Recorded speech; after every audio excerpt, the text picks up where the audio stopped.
age, I don't know, 18 to like 25, I was like that. My entire Instagram feed was, shirtless pictures, pictures in my underwear, flexing all the time.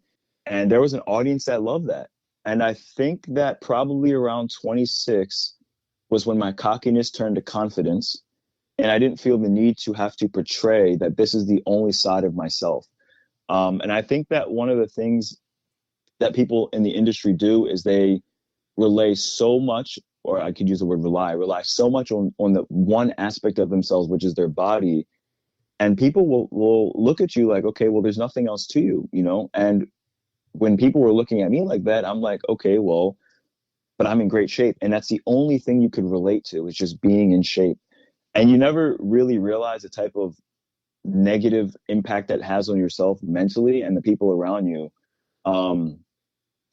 But there has to be an understanding that there are more facades to you as a person. And I hope that everybody understands that there's more to you than just being in shape. You can still go to the gym 6 days a week without showing everybody 50 times a day that you have abs.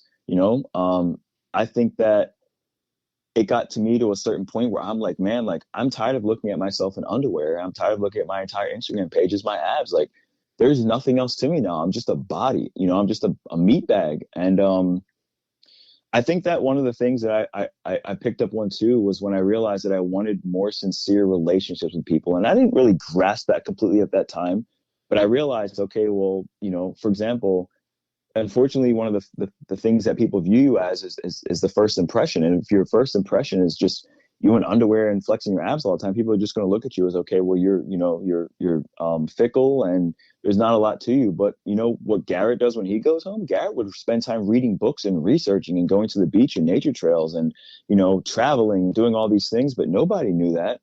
So I was like, okay, well, why don't I start sharing some of these other more personable sides of myself?